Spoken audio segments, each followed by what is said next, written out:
قال بعض الصالحين لولده: لا تنكح من النساء 6، لا تتزوج من النساء 6، أي تجمع 6 صفات.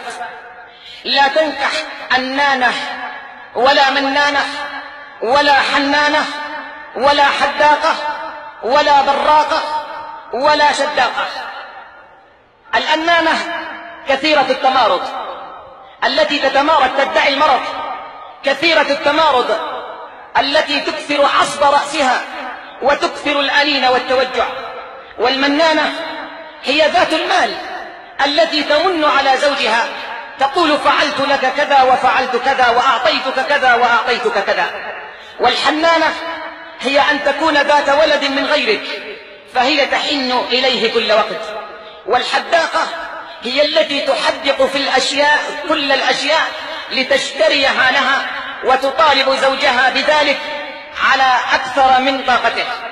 والبراقة هي التي تلحظ الرجال، كثيرة النظر إلى الرجال.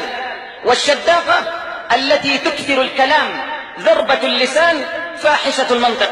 يقول إلياس عليه السلام: لا تنكح من النساء 4، وانكح من سواهن: المختلعة والمبارية والعاهرة والناشرة.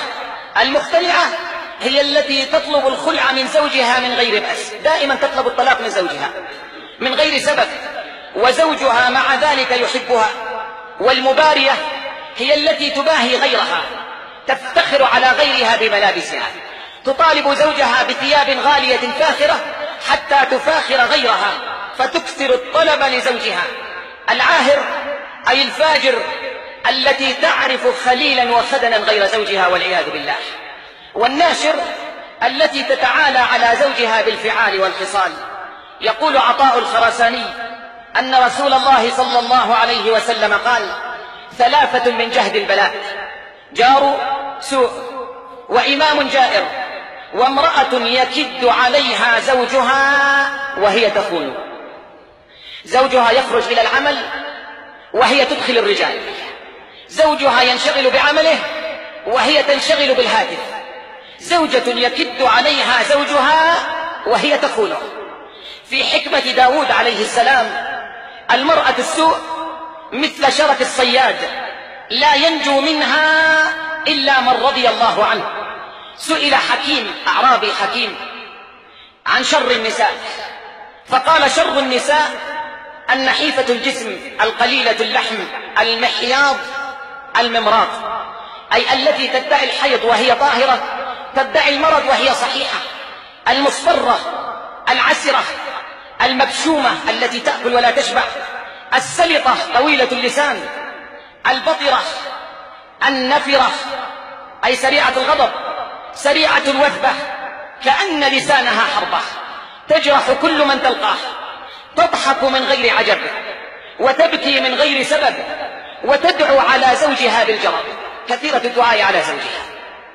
عرطوبها حديد، منتفخة الوريد، كلامها وعيد، وصوتها شديد، تدفن الحسنات وتفشي السيئات.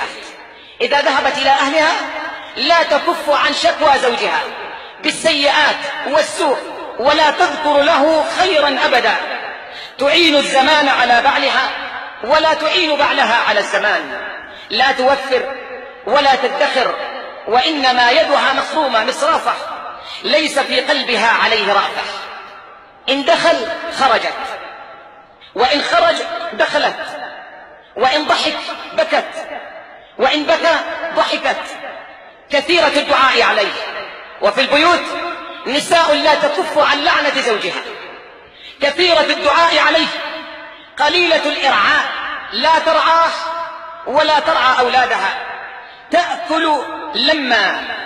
تأكل لما دون أن تسمي، تملأ بطنها، تأكل كأكل البهائم، وتوسع دما، ضيقة الباع، مهدوكة القناع، أي حجابها مهدوك. إن خرجت في السيارة فحجابها مهدوك عن الناس، مهدوكة القناع. صبيها مهزول، أولادها ضعفاء لأنها لا تهتم بهم، وبيتها مزبول متسخ من الزبالات، لا تجد مكانا تجلس فيه. صبيها مهزول وبيتها مزبول، إذا حدثت تشير بأصابعها وتبكي في المجامع، تبكي في المجالس. في مجالس النساء دائما شكاية بكاية، بادية من حجابها، نباحة عند بابها. إذا قربت من باب البيت تسمع صوتها كصوت الرعد، دائما بكاية، نباحة عند بابها، تبكي وهي ظالمة وتشهد وهي غائبة. قد دلي لسانها بالزور، لسانها دائما يتكلم الكذب والزور، وسال دمعها بالفجور. ابتلاها الله بالويل والثبور وعظائم الأمور. قال رجل: النساء 4، ربيع مربع، وجميع تجمع، وشيطان سمسمع، وغل لا يخلع. أما الربيع المربع فالتي إذا نظرت إليها سرتك، وإذا أقسمت عليها أبرتك. وأما الجميع تجمع فالمرأة تتزوجها ولها نشب، والنشب أي مال وعقار، فتجمع نشبك إلى نشبها، تجمع مالك إلى مالها. المال مالك ومالها واحد، تجمع نشبك إلى نشبها. وأما الشيطان السمعمع فالكالحة في وجهك إذا دخلت تكلح في وجهك، والمولولة في أثرك إذا خرجت، المولولة في أثرك إذا خرجت. وأما الغل التي لا تخلع فهي السيئة الخلق الذميمة التي نثرت ذات بطنها، أي أنجبت منها أولادا كثر، إن طلقتها ضاع ولدك، وإن أمسكتها فعلى أنفك. يقول لقمان لابنه: يا بني إياك والمرأة السوء، إياك والمرأة السوء التي إذا تكلمت أسمعت، صوتها عال، إذا تكلمت أسمعت، وإذا مشت أسرعت، وإذا غضبت سمعت، وإذا غضبت وبكت سمعت لأنيابها، فغدت مثل أنياب الفحل. إذا دخل عليها زوجها صكت في وجهه، وإذا خرج عنها لعنته في ظهره. وهذا غالب نساء اليوم إلا من رحم ربك. تبحث عن النساء الصالحات قليل إلا من رحم ربك. إذا خرج عنها لعنته في ظهره. كل شر ينقص إلا شر المرأة السوء، كل داء يبرأ إلا داء المرأة السوء. يا بني لئن تساكن الأسد والأسود، الحية السوداء أخطر الحيات، لئن تساكن الأسد والأسود خير من أن تساكنها. تبكي وهي الظالمة، وتحكم وهي الجائرة، وتنطق وهي الجاهلة. نعوذ بالله من شرها ونسأل الله